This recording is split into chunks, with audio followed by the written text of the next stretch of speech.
Hello, everyone. It's another glorious Wednesday where we're here with Ricky Williams, one of our favorite stars on the show here at the Moira Press.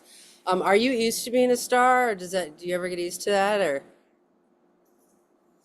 Um, I don't, because I think it's my Virgo rising. I always feel like I have to do more. I have to earn it, and so I'm not quite there yet. But it's a good bolster for my self-confidence that I'm on the right track and to just keep going. So that's good. Yeah. Well, speaking of Virgo risings, I have a present for you, which I'm gonna spoiler alert ruin it for you, and then I'm gonna send it to you in the mail. All right. Okay, that But works. it's Virgo season, and you're Virgo rising, so I made you a Virgo bouquet. Oh wow, Ready? You ready? Okay, check this out. See, it's wheat. Like the that's interesting. Well, it's like, isn't Virgo the maiden holding a bunch of wheat, and then you're supposed to separate the wheat from the chaff with your particularism? Ah, I'm good at that. Yes. Yeah, without the Virgo, detail work, we wouldn't be able to eat the wheat, apparently, and wouldn't be able to do anything. So, You wouldn't but be able to digest it either. Yeah, that'd be the problem. oh, interesting. Well, and also these are kind of like prayer beads. I mean, I don't think there's 108 on here, but you can, do your mantras or whatever and count your Virgo. But of course, I'll make you some, Gemini beads and also some Cancer beads as we move along here, in life. Yeah, yeah.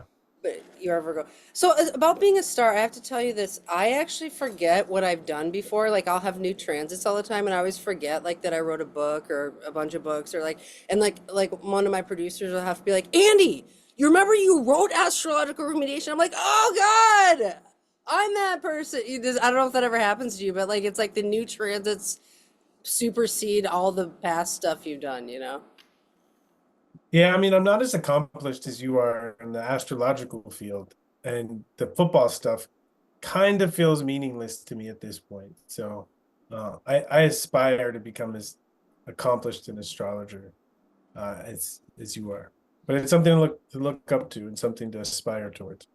Well, that's so interesting you say that because I think us making videos a lot it creates an opus of work. It is part of your work in astrology to do these videos, and you know, people are just listening to you and loving what you're saying. And I think giving a platform for you to actually be an astrologer regularly is, I mean, you're always in your school, but I mean, just like to the tribe of astrologers, I mean, I think is just a gift you're giving yourself because. Yeah, I think this stuff you did in football is meaningful and it will always be meaningful, but you're you're also carving a new path for yourself. So it's like it's a both.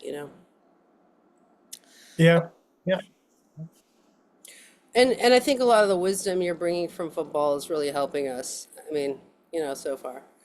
yeah. Okay, Well said. Well said. okay, so today, this is what I want to do today. We got a comment on our videos that someone's awkward about us talking about race. And I'm not saying we're doing anything wrong. I'm saying that it.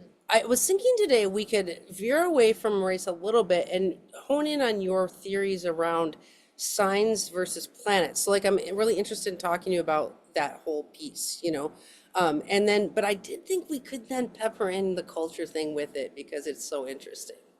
So, I love it. Yeah. okay, so let's talk about this. According to Ricky Williams, it's not that Aries and Scorpio are a sign per se, they're martialism. They express martialism, right? Is that kind of how you say it? Yeah. Okay. Yeah, but I think that's what we're saying when we say Aries and Scorpio is that that's an expression, that those are two different expressions of martialism as are manifesting in people's everyday lives. Interesting. So, okay, how do you make the distinction between Aries martialism and Scorpio martialism? One way to go is that Aries is considered a masculine or outgoing. It's a cardinal sign. It's considered more external, whereas Scorpio is a water sign. It's considered more internal. And you can think of all of the planets manifesting as an internal urge or as an external urge. And so we have each of the planets rule a masculine sign and rule a feminine sign. And I think we're seeing two different expressions. In mythology, when you really get down to it, for instance, they have two expressions of Aphrodite, one that's more earthy and one that's more airy, right? So what they're talking about, at least the way I hear it, is they're talking about the Taurus expression and they're talking about the more Libra expression. Wait a second, you're blowing my mind. Okay, like how can you do this? I've been studying astrology for 25 years. It's like never does anyone blow my mind. Okay, I didn't even realize that one was masculine, one was feminine, but that makes so much sense. So like Aries is masculine martialism and Scorpio is feminine martialism. I always did think of like Scorpio as like fire or like or martial water, as whereas Yeah, like yeah, Aries is like martial fire. So yeah. It's another okay. way to say it. Yeah, another way to say it. Well, kind of. Okay, so a masculine martialism, you also use the term like aggressiveness, or like you don't always just say martialism. You're just saying like we're dealing with warriorism or aggressionism or Yeah. you know. Yeah. So I think I like to go back to sometimes if I'm talking to someone and I'm trying to describe the planets, I'll use the term instinct, you know, and because it gets us to the core of something, right? Something that is just naturally there. But even if we think deeper about an instinct, it's something that's needed to be there in order for us to survive. Right? And this idea that in nature, for any living being, right, we gotta eat, right? And because every living thing has to eat, right? Some things might want to eat us, right? And so we realize in order to survive, we have to be able to go catch something to eat, and we have to be able to protect ourselves from things that want to eat us. And this is one of the ways we can think of how Mars has developed, even to the point where Mars energy takes pleasure, right, in vanquishing its enemies. Someone who enjoys to hunt, enjoys to shoot things, enjoys to play football, right? Guys running into each other at full speed, right? That there's some kind of joy in that. We'd say Mm, that all evolves from the urge of needing to eat, right, and needing to protect ourselves. interesting. But also Mars, I saw a National Geographic one of those documentaries on snow leopards, you know, and snow leopards are um, they're very singular animals. They don't hang out together. But when it comes to mating season, the male and the female, they roar until they locate each other. And so they found this rare scene of a male snow leopard and a female snow leopard. And when they first saw each other, you couldn't tell, are they going to fight? What's going to happen? Right. And then the female, like, gets down on all fours and puts her butt up in the air. And the male comes, right, and does his thing for like 20, 30 seconds. And then they roar at each other. And then they run away and never see each other again.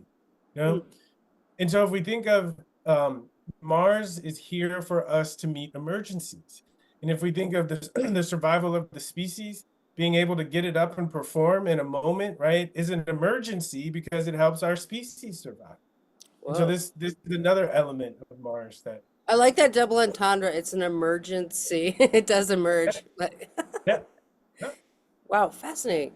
Well, yeah. I never thought about this, but okay, so if there's a masculine Mars and there's like a yin Mars and a yang Mars. So in fighting, well, okay, so yesterday at the Astrological Remediation group, we were talking about the planets as your competitor. I was like asking the students, like, do you ever like look at the planets as your competitor, and they're like, well, kind of. I work with Saturn. I was like, well, I'm like Macho Man Randy Savage. I'm just like, oh no, you didn't, Mars. Like the cream rises to the top. Like like during COVID, I was like out there like fighting the planets. Like.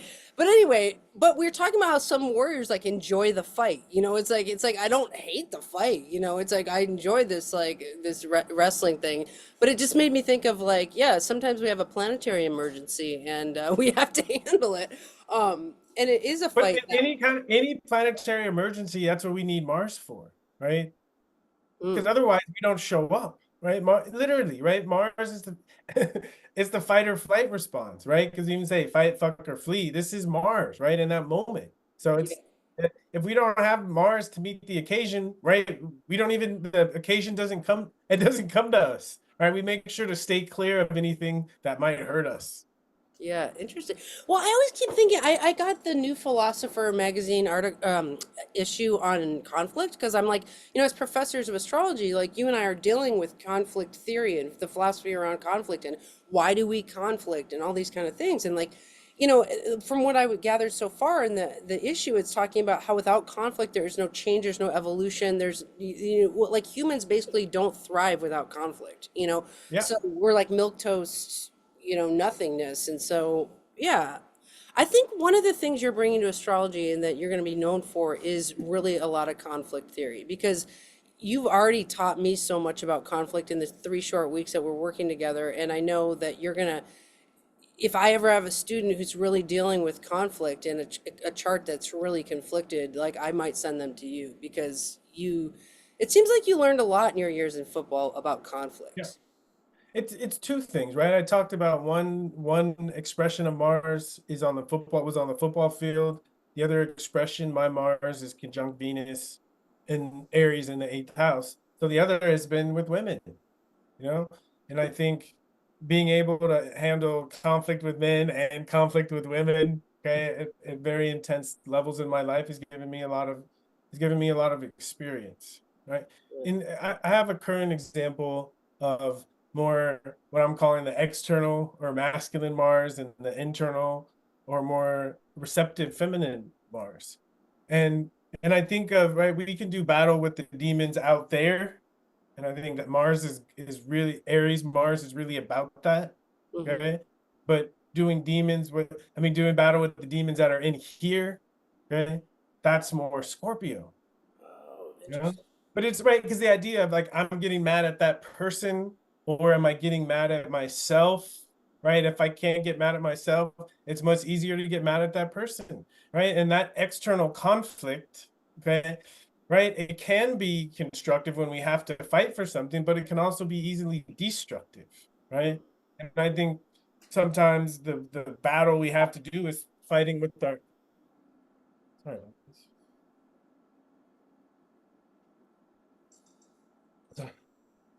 So I'm at my in-laws' house and she still has that old-fashioned phone. But But no, the I idea got scene yeah, change. sometimes sometimes we have to do battle with the demons on the inside, Yeah. and I notice that like if I'm getting mad at my wife or something, I have to always stop and say, well, am I doing that myself, right? Mm. And one of my favorite phrases for Scorpio is emotional stamina, you Oh, know interesting. and if I don't have the emotional stamina, it's easy to take it out on someone else. If I can sit with my demons and feel the pain of all the times I've hurt people by not dealing with my demons, and I can stay with that long enough to get to the bottom of it and do something about it, right? I think of that as the spiritual warrior. Wow. I think this is why to the ancients, Scorpio was so exalted, right? It was either the scorpion or the eagle. And if we could deal, right, if we could sit with the uncomfortable feelings long enough, we had the opportunity to transform from the scorpion to the eagle. Yeah. It's so interesting. The moon is square Mars today, and I'm a Scorpio. Oh, I'm a Libra Scorpio cusp with 3 planets in Scorpio. And I was telling my boyfriend, I was like, because we had this tip today about like it's like resources, Mars going there my second anyway. And I was like, I know you want to get this over today, but Mars is going to be hitting our ship for 10 more days. Like I'm ready to go for 10 days. Like I'm talking about emotional stamina. I'm like ready to do a transit for 10 days. But Yeah. like yeah, I mean, I think you can, but the moon square Mars is like a pinch point today. So I'm like, we pinched today, and I was like, all right, let's wait for it to trigger again. But like, I'm ready for those 10 days. Like, I got stamina. But Yeah. I know this isn't about me. But sometimes you personal. But this is a good example, especially Mars conversations. My wife and I, we both have the moon, we have our moons opposing each other. Her moon is at 9 degrees Capricorn, my moon's 11 degrees Cancer. And so Wow, we have transiting Mars moving through Cancer, right? Getting close to conjunct my moon, opposing her moon. wow. And thank God we're both astrologers, and so we understand what's coming up. And wonderfully enough, I just said, right, we're at my mother-in-law's house, okay? And Wow. her mom with 5 planets in Scorpio in the fourth house, right? It's a good right. It's not me, right? I don't have to play that role. I just get to stay upstairs and like coach her. You got this, Well, right? It's like between rounds. I got to put the ice underneath her. well, it's interesting. It's interesting because you know, with opposite moons, like, okay, this is how technical I get about stuff. It's like with people who have opposite moons, sometimes you get Mars hitting the moons in, like from the square or like conjunct in opposition. And in those times, the opposite moons have a hard time. Most of the time, they get along really well, but these Martial moments are tough. And you have that moon square Pluto, so it's also a Mars square Pluto moment for you. And it's like that's so cool that you know the charts because I think. You know, yesterday in AR class, we were talking about do you ever choose to go in a fight? You know, because I think people always think, as a remedy artist, they're trying to get me to get people to stop fighting. And I'm like, I don't believe in stopping fighting. Like, I think you should choose which fights you engage on your Mars. It's like, I'm walking into this one right now because that needs Yeah, to be handled. And like this one, yeah, no, you yeah. know, so I think choosing your battles is a good thing to So do on, good. yeah. That's such a good Mars phrase because that's what conflict theory, that's what it's about. Choose your battles. Because if you choose your battles, you'll always be rewarded for fighting valiantly, right? If you fight valiantly for the wrong battle, ooh, it's not good for anyone. Interesting. That's good. That's good. Okay. Yeah, we're making a lot of, okay, so Mars is not the only planet we're going to cover today. So, but I will say, okay, I do want to pepper in the race theory thing just here since we're identity politicians. Okay, so how does martialism express culturally differently? We've talked about this in our past two episodes just a little bit. Like whiteness on martialism, you know, Africanness on martialism. Is there something interesting to discover there? I think one example is our stereotypes. Maybe they're stereotypes, maybe they're not, about penis size and Okay. about athletic ability. Okay. You know, Are those because I think correlated?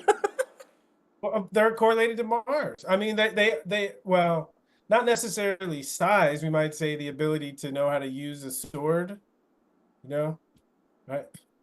Okay. So, but it's right because it's the same thing, right? If you think of when you're all activated, whether it's in battle or in a game or sexually, right? Can you perform when you're triggered? Yeah. You know, Yeah. right? It's all Mars. That's really what, right? You know, those times, even it's a little tip with your partner, and afterwards you're kicking yourself because you were so flustered, you couldn't think straight to say the thing that you needed to say to defend yourself. Okay. Yeah. Right. Those Mars experiences, right? Someone takes martial arts classes, they start going to the gym and they're forced to be in situations where they're tired, right? Or they're not sure if they can do it, but they push through successfully. Those situations transfer over directly to the fights with our partners, right? Being able to think straight when we're stressed, right? Or when we're panicked. Well, So I just want to acknowledge fight or fuck. I mean, you know, we are at R-rated school. It's adult school at Moira Press, so we can say fight or fuck. But it's like that is something that every adult should know. Like under Mars transits, if you don't either do one or the one of those usually happens. Like, and that's yes, yeah, real. yeah. It's Yeah. real. It's real. So even we can take that, right? You can take that but to race, you can take it to gender, you can take fighting and fucking into any culture and say, what are your attitudes about fighting and what are your attitudes about fucking? And you're gonna get a sense of culturally what's allowed for the expression of Mars. Yeah. Well, yeah, okay, so what you're saying is in African culture, at least the way people are stereotyped, that there is like a bigger possibility, like the potential for a bigger penis is there. I mean, that's what people think. Yes, I 100%. don't know if it's Yeah. real. Of how to use it, of knowing how to use it. Okay. Okay. Right. Yeah, well, hey man, if that's the stereotype you got, keep that one. Let's not get rid of that one. I'm No. saying, but right, you know, so one of my mentors, he said, you know, like there's an old saying, never trust a man with a sword who can't dance. You know, this is kind of bringing Venus into it, right? If someone needs to be graceful with their anger, with Yeah. their aggression, with their fighting, right? Even what we love about sports, we can say we love the competition, but there's something aesthetically pleasing about the kind of competition that we love in sports. So it is Venus being added to Mars. Yeah. Interesting. Um, Yeah, it is a dance. Okay, so are there things that white guys are tend to do with their Mars that's cool or awesome too? Of course, of course. But you know, it's different, right? Even if you think of, we'll stay in sports, okay? If you think of the image of the good white athlete and the image of the good black athlete, right? That the white image of Mars is in part of that archetype is allowed more intelligence. You know, like even in football, the quarterback. You know, we typically think of the white players playing the more cerebral positions, but I was a football player, right? The white guys in the back guys are just as tough, tough Mars, right? Or I think of the image of someone growing up an African American, again, totally stereotyping, right? The scrappy Mars, street fights, getting in trouble, right? In the white community, you know, again, the quarterback, baseball, fencing, tennis, right? Right? It's Hockey, it's there's a lot of white guys in hockey. hockey, yeah, especially for, up in the north and in Canada, hockey. So we can even see in the types of sports that people gravitate towards, these are cultural expressions of Mars. All right. It's like you go to England and they have cricket, and golf, right? Yeah, that's Or even playing awesome. cards, playing car fencing. Yeah. That's so awesome. Yeah, now we're getting to where I was really trying to arrive at is where you and I can do all these astrological analysis and then we put the cultural layer in there and it's like we're just still professors being professors. Like it's all in there, right? Like, What about guns? Guns, okay, gun. okay? Right? If we go like in our culture, the stereotypes around guns, okay? Right? I think again, I go back to Britain, and the old fancy pistols and the duels. We take 5 steps and honorably we shoot. Right? There's honor there, okay? And then, Yeah. or I think of I went to school in Texas and in the South. All the white guys that have their rifles and their trucks and hunting, okay? Mhm. And when you bring black people and you give them guns, the guns are turned sideways, and you got to be scared, and the serial number is scratched off, right? Well, it makes me think of a joke that I made once. Jokes are kind of subversive, but it's like I was talking about hunting. I was like, yeah, well, if I see an elk, I'm gonna put a cap in its ass. Like you're not supposed to put a cap in the elk's ass, but like that's because that's black culture. Like you don't go Yes. think of it's like sorry. I hope my joke wasn't offensive, but No, but I mean, it's okay if it's offensive, right? This is where hopefully we're showing the absurdity of it all, right? right. You know, but it's absurd. But also, if you have a strong Mars and you're growing up in this culture, and you only get certain images of how you're supposed to express your Mars based on culture, that's something to take very seriously. And Yeah. I think the more we can talk about it, it can liberate people to freer expressions of all of their planets. Yeah, and let's talk about why things are stereotypes. It's like, okay, like you're saying, like stereotypically, like African males are tougher or more brutal, and then the white males are more cerebral. But we know that you could have a black guy with 10 planets in Gemini, and he's going to be way more cerebral than any white guy that you put him with. You know what I mean? Like there are super cerebral. Well, that's true. That's true. But we're looking at the charts, and the charts are manifesting through culture. So, I only have 2 planets in Gemini, but as a simple example, I didn't realize that I was intelligent until I was in my late 20s. Whoa. Right. But because there was so much support for the development and expression of my athletic ability than there was for my intelligence. Right. Interesting. And I imagine, of course, again, we're stereotyping, right? And I imagine I grow up in a different neighborhood with educated parents, right? And they're encouraging me to spend more time studying than playing, right? And those are the experiences that get developed in me earlier in life. Yeah. I think different. And so I think our charts are try, and I use the word trying to express their potentials, but they only have to work with what's in the environment. Okay, so I just want to take a professor moment here and say that Ricky is basically talking about teleology theory, which is development theory which the astrology was built on this ancient Greek teleological theory, and that they said there's 4 influences on a growing creature: your genetics, your culture, your climate, and then your chart. So he's saying his chart is cerebral and athletic, but the culture and climate he was growing up in kept supporting the athleticism in him and ignoring the intellect. And but if he had grown up in a different culture where they valued intellect, that part of the plant would have grown stronger. It'd be like if you had a plant that grows hot peppers, your Mars and Aries, and then it also grows like, I don't know, talkative peppers, and people kept tending to the hot pepper and ignoring the talkative pepper, like, well, I don't know. Yeah, exactly. Right. Or if you put like you were saying a couple weeks ago, if you put the hot pepper in the shade, you know, Yeah. right? You're not going to be able to appreciate its potential. You put it out in the sun, and wow, right? This thing is hot. Yeah. Where was this before? You know what we're doing with this show every week? We're putting your plant in a really cerebral container for you to grow cerebrally. Yeah. You know, it's I like, mean, I here, think guys. that's the beauty of adulthood is that we can start to choose we could have more agency and more choice in the environment we use to nurture our potentials. Well, that's actually really important. People always think that we're like subject to culture and climate forever, and it's like absolutely not. The plant is supposed to uproot itself at the age of 18 and go put itself in the cultures and climates it wants to grow in. That's my theory. It's like Yeah, I love it. we are to produce the fruits of our vine no matter what it takes. And if you're an architect growing up in Bumpkin, Alabama, you need to move out of there and go to architecture school. You know, like Yeah, so.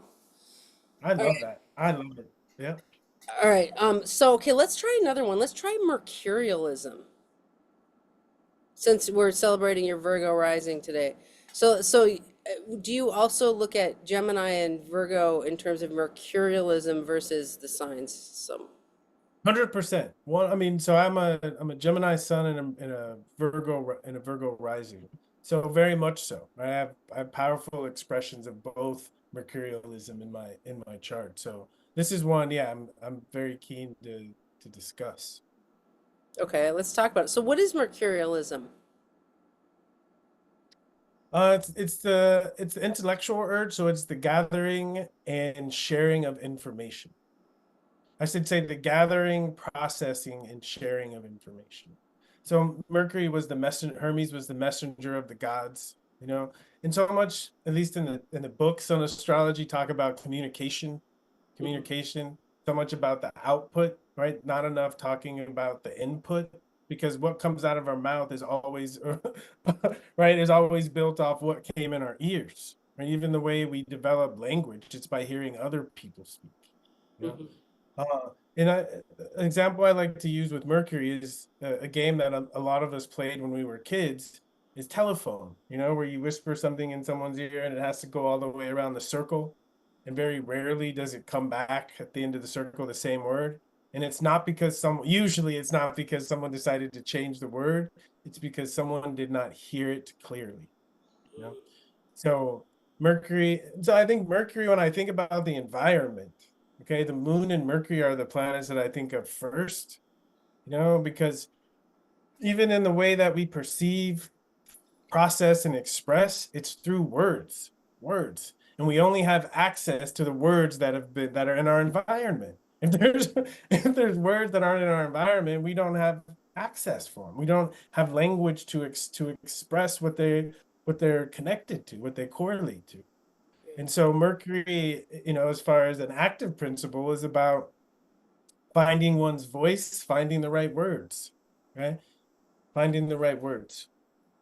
Well, okay, so it's interesting because I'm reading this book on it's called Writing on the Wall about 2000 years of social media history. So check this out. Like 'cause people always tell me like, "Oh, you're addicted to social media," and like I'm addicted to social media and like social media is horrible and stuff. And I'm like, I don't think we're addicted. I think there's something human about this, right? So I'm reading this book and it's like talking about how forever humans have been doing this thing where 2000 years ago they would write proclamation letters and send them out and like they would do all this social media our whole lives and like the human brain does this social thing, right? And so I think mercurialism is a huge part of the all animals, but the human animal really thrives in a mercurial environment of like whether or not, I mean, social media marks the democratization of, you know, flooding people with your whatever your news is basically, and that's a beautiful thing, right? But it's like, but you know, Plato used to get mad like because they would do everything in these dialogic natures like you and I are doing basically Socratic method teaching,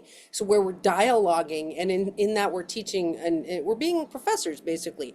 But like when they started to write stuff down, they all had problems with it. Well, they're like, well, you cannot argue with the written word and like all this stuff. And so there's like all this politics around how you communicate what you are communicating. It's really interesting. So, Yeah. Yeah, I mean, like I said, I love talking about Mercury, and probably my favorite Mercury word is news. news. Okay. No news. Yeah. Was it last week? The news came out about the Foo Fighters guy, right? Hmm. And we're looking at his chart, and it's like Mercury, Mercury, Mercury, Mercury, and right, and it's not all Mercury, but there are these moments in life, right, when we become Okay. new information Oh yeah, we're is like out liquid. there, right? We Yeah. learn something about someone, right? Right. It's like I think of an intimate relationship. Mercury times, you're gonna learn something new about your partner. Oh yeah. Oh, interesting. Interesting. Yeah. Yeah. Yep. And Mercury does, like it was talking about grooming and animals grooming, and when they pick stuff out of each other's hair, it actually does all this social bonding where then later the person will fight for you because you groomed them and all this stuff. Well, they said that humans groom each other by talking. So like, every week we talk to each other and we become a little like more friendly because of that grooming essentially is what it is, and then you form allyships through talking, and basically it's like really important to do this thing, like, so it's probably as important as Venus or as important as any of the planets, but I think we downplay Mercury a little bit, like we underfund the importance. Okay, what do you think about this? No news is good news. I'm like, no news is boring. Okay. I think for a Taurus, no news is good news. For a Gemini, right? It's extremely boring. So I think this is it, right? Or I say a Taurus, but really someone who doesn't have a strong Mercury, or doesn't have a lot of Gemini energy in their chart. It's funny. My wife's strongest planet is Mercury. It's in Pisces, but her strongest planet is Mercury. And she and again, someone from the outside would say she's addicted, but she has a strong, powerful need for new information, right? And so I think the issue with social media, to me, it's a matter of quality of that new information. But the need for new information, for mental stimulation, that's 100% Mercury. And if Yeah. someone has Virgo, Gemini, or Mercury strong in their chart, right, to know that I need constant stimulation, okay, for me, that's why I taught myself to code, right? Because anytime, right, I need that Mercury fix, I can just start working on some code, and I get it in scores and bundles. Wow, that's so cool. Well, my boyfriend's a engineer, and he has Mercury in Gemini, or Mercury and Virgo rising right in his chart. It's like, and he says he's a textrovert. Like he's really like, I'll be texting me, or like anytime he communicates with me, I'm like, oh my God, that's my boyfriend. Like I just love communication. Like I'm a Gemini rising as well, but like I do think that as professors, what we, and I'm sorry I keep calling you a professor, but in my mind you are a professor, is like what professors do is we stim people with, we drop dopamine through learning, basically. Hmm. I don't know if you know this, but learning new things literally drops more dopamine than drugs. Like I know it's, I don't know, it's like it's as good as smoking a joint. I mean, honestly, so This is Mercury. See, I think this is the side of Mercury that you're talking about. You know, yeah. is Are you that getting to smoke enough weed at your mother-in-law's house? I'm good here. I'm good. They leave me alone, Okay. They leave me alone. So yeah, I just stay up in the room and do classes and my readings, and it's good. And Nice. I brought enough, and think there's dispensaries close, so if I run out, there's a way. I'm gonna try to get you so high off Mercury that you don't even think about weed for an hour. But that's the thing, right? To me, the more I smoke, the more my mercury gets turned up. Oh, interesting. You get all turned. Yeah, I do. I do. It's funny when I first started smoking, I couldn't smoke and read. It's like the Mercury Neptune. And I think this is an issue, I think, for a lot of us. And I think one of the ways to visualize the issue is the right brain, left brain dichotomy, Hmm. you know?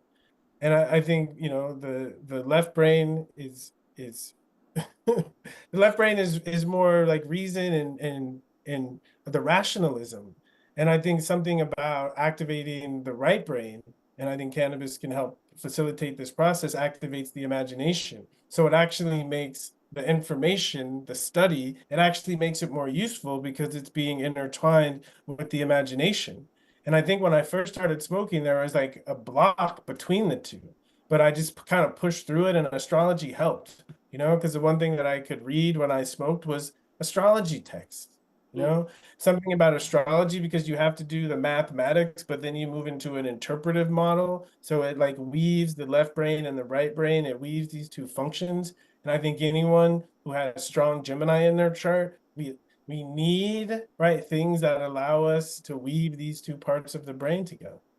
Well, and I would just build on what you're saying to say, like, it's a technical philosophy. Like, I was thinking, what is astrology? Is it a science, all this stuff? And I'm like, it's all these things. And though you can say it's a technical philosophy. So I think your moon in Cancer, right, would love the philosophy part of it because it's like kind of more like a watery part of it. It's like emotional, like how should we live, and like it's pictorial. And then the Gemini likes the technical part. Like I'm a Pisces moon Gemini rising, so I like that. I like that water air. It's like a lot of studies are just too technical and not watery enough for people who are like a water air mix kind of thing. Well, I just learned something about you that the way to make Ricky happy is to get his Mercury all turned. It is. I'm telling you, if someone is listening, because I think when I see someone with Mercury in the seventh house, okay, it's my favorite thing to say. Mercury in the seventh house, right? You need partners who make you smarter, okay, make you smarter, all right? And there's two ways to become smarter this way. One, a partner who has something new and interesting to say. Again, news. Oh, I never thought about it that way. Oh, I never thought about it that way. That kind of stimulation will make us smarter. But also someone who has the ability to listen well to us because they will point out flaws in our thinking, right? But if someone is not listening closely, right, they're thinking about what they're going to say, they don't have the ability to point out flaws in our thinking. So Mm. I think, and here, right, we have both the masculine, right, Gemini, something interesting to say, okay, but also we have the Virgo, someone who is listening closely and making sure that you're right, that you're crossing your T's and dotting your I's, that what you say actually makes sense. Mm.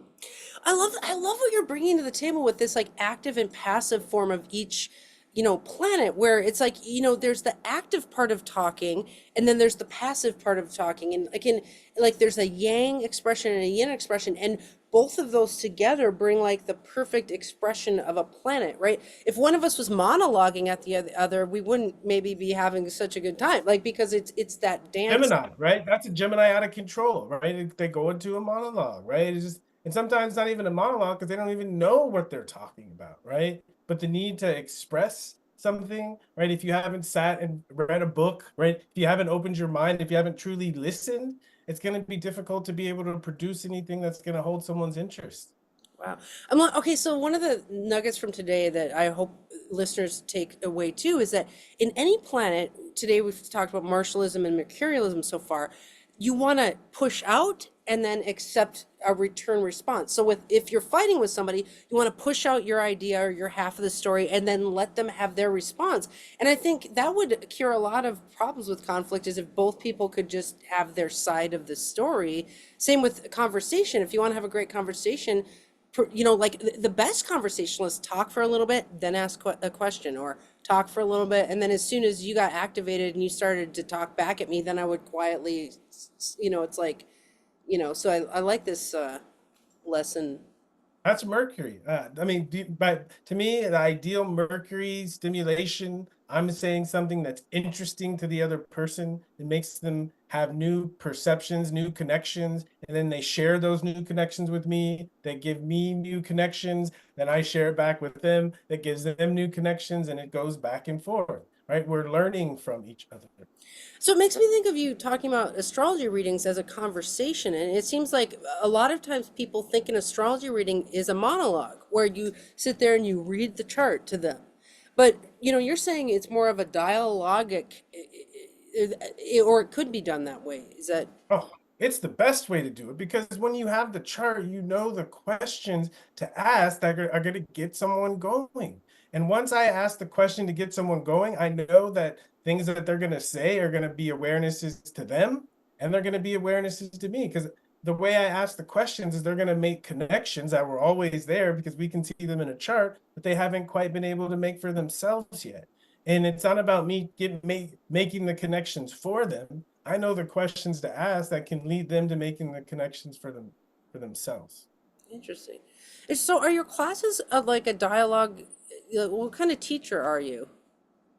All right, so for instance, on Tuesdays I do a chart reading practice. And what I'll do is I'll find a chart and people you will log into the Zoom and typically the first thing they'll see is a chart, you know? And I'll start and I'll say, "What do you notice? What do you notice?"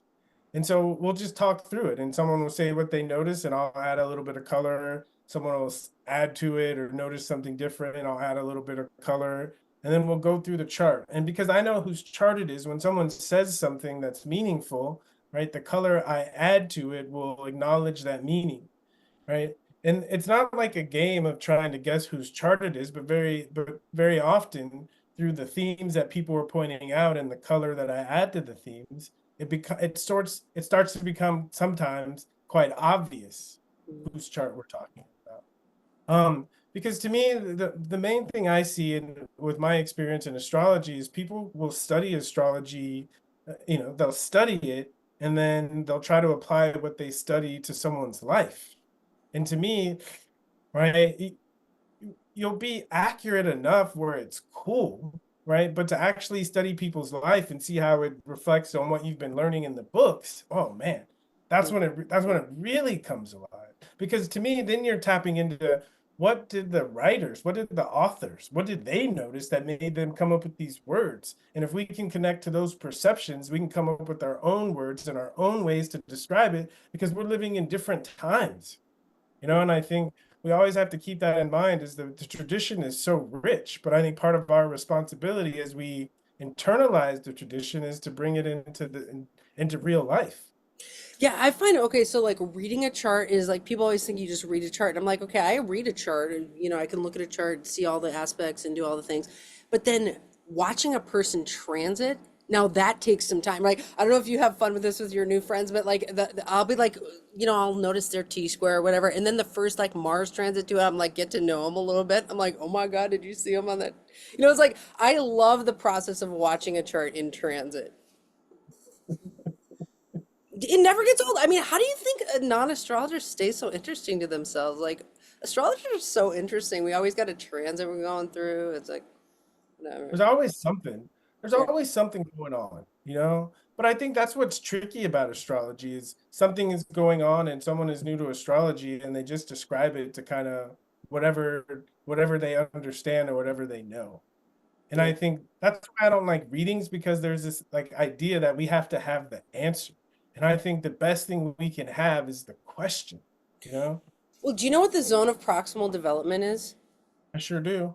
So, like, just for all the listeners, then, like in teaching theory, there's this zone of development that people are at. So maybe basic arithmetic, and in math, that's your zone of proximal development. Well, a teacher or a reader or whatever can only take you up one zone of development in that hour that you read with them. So, that's what I always try to do when I do a reading for somebody is I'm basically teaching them for 1 hour about what more they can know about their chart. And, Yeah. of course, if there's an inquiry, you want to help solve that inquiry in that reading. I always do inquiry first, and then if there's time left, we kind of just move up the zones of development. But yeah, it's a thing. Oh, yeah. Okay, we That's a got great. I feel like that's exactly what I do. But really. it's tricky sometimes to locate where the person is. You Oh know, yeah. my favorite one is I see someone with a lot of eighth house placements, right? And the question that I always get into, where are they? Is I'll ask two questions, version of two questions. First one is, what do you think happens when you die? Second one, how do you think what we do when we're alive affects whatever happens next? Because if someone has a lot of eighth house planets, that's going to give me a sense of where they are. Whoa, that's so trippy. Okay, because I was teaching my students this basic one. I'm like, it's the inquiry plus the chart data plus the language level and astrology level of the receiver. So, like, if someone doesn't know what a transit is, they don't know what an aspect is, you got to read the chart differently than if it's like an advanced astrologer who then you're like looking at all these technicals or whatever.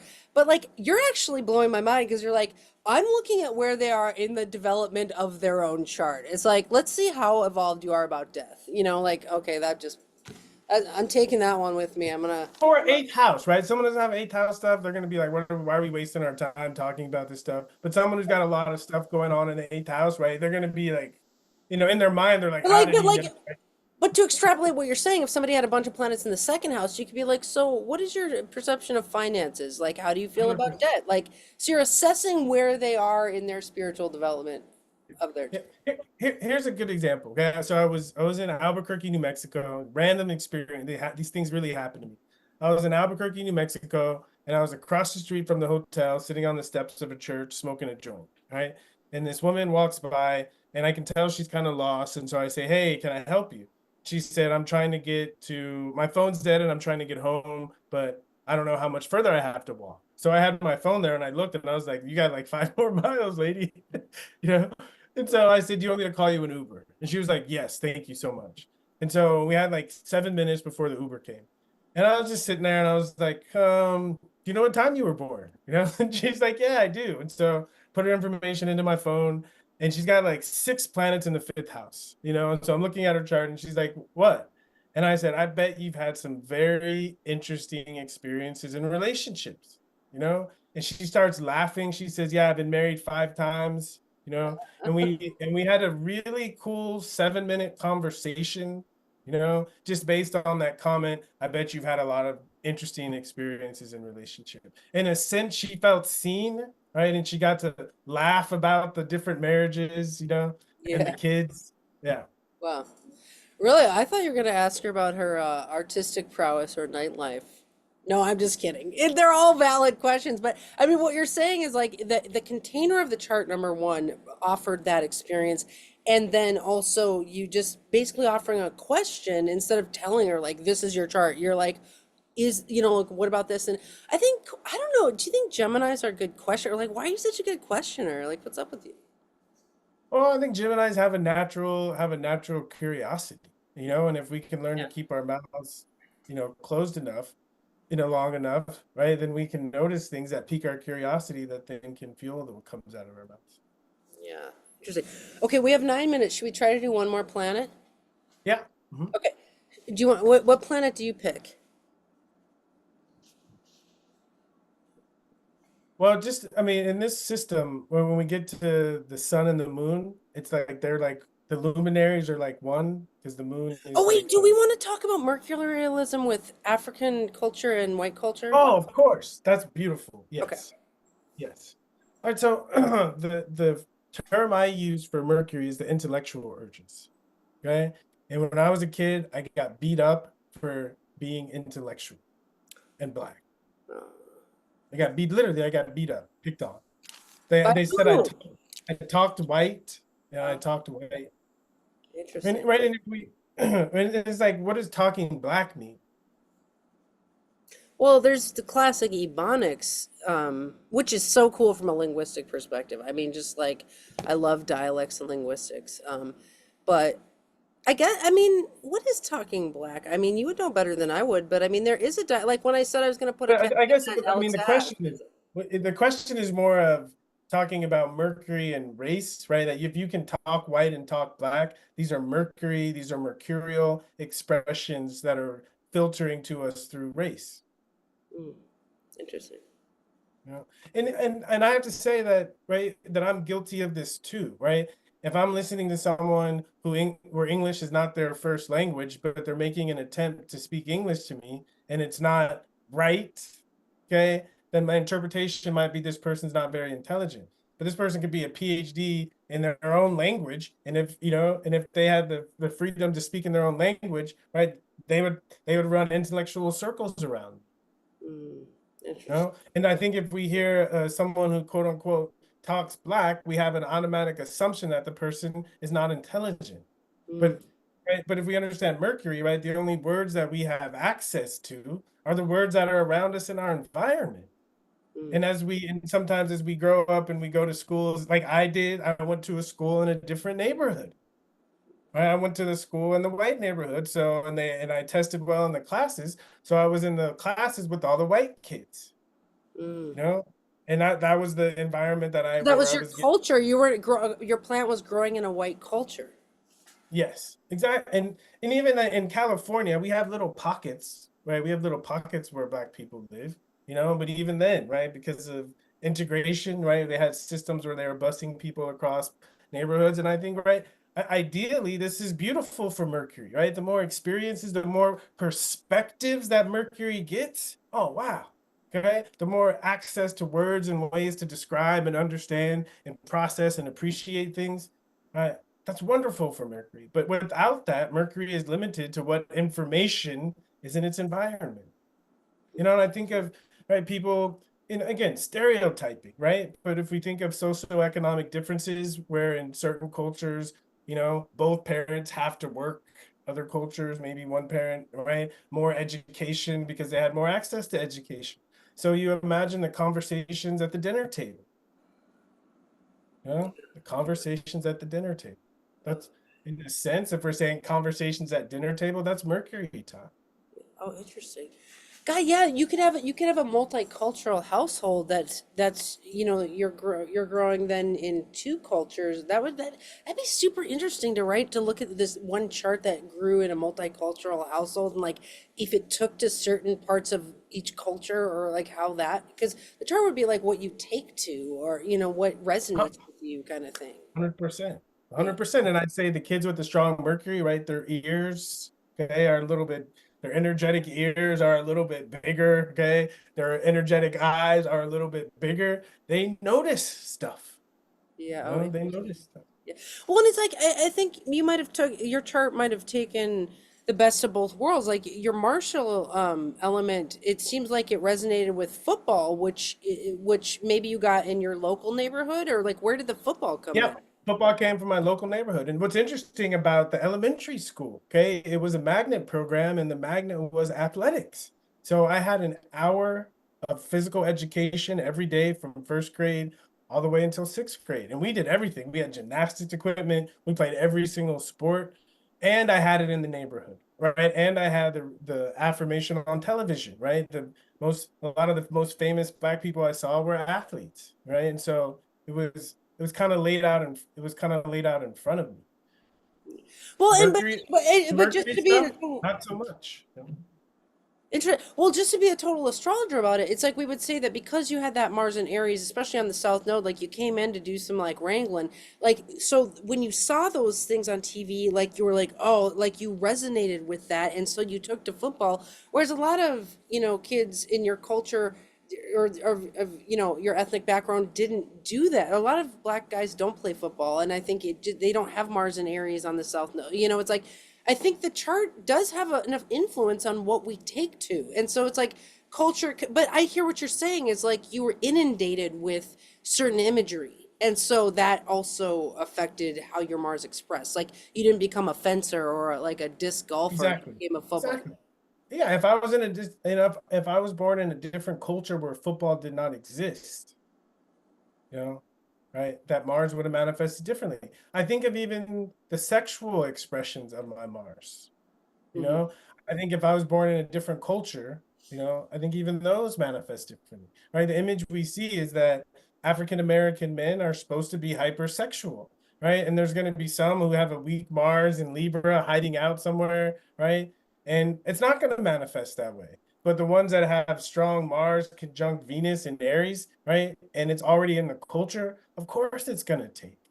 It almost provides a permission to use your Mars and Aries in a hypersexual way. You know what I mean? Like that's not necessarily bad or good. I mean, that's what's cool about human diversity is I like the I think it's diversity. more proactive than permission. It's almost like a shove in that direction, right? Because if you think of, right, you think of my Mars Venus, right? It's inside and it's looking for, right, permission, right? It's looking for channels of expression. Okay. Then I'm, turning the channels and I get on to Skinemax and it has the wiggly lines where I can see some stuff. Okay. And my Mars Venus is like, yes, yes, that. All right. And then again, other images I see that are saying, yes, yes. Because I think the planets, right, they're just looking for expression. Anything that they encounter externally that gives them, that resonates with them and gives them the ability to express, they are going to move in that direction. That's it. I want to find your astro twin and see what he's up to. Like because I want to I have see a twin sister. I have a twin sister what who you was a do. virgin, until she was 30. What?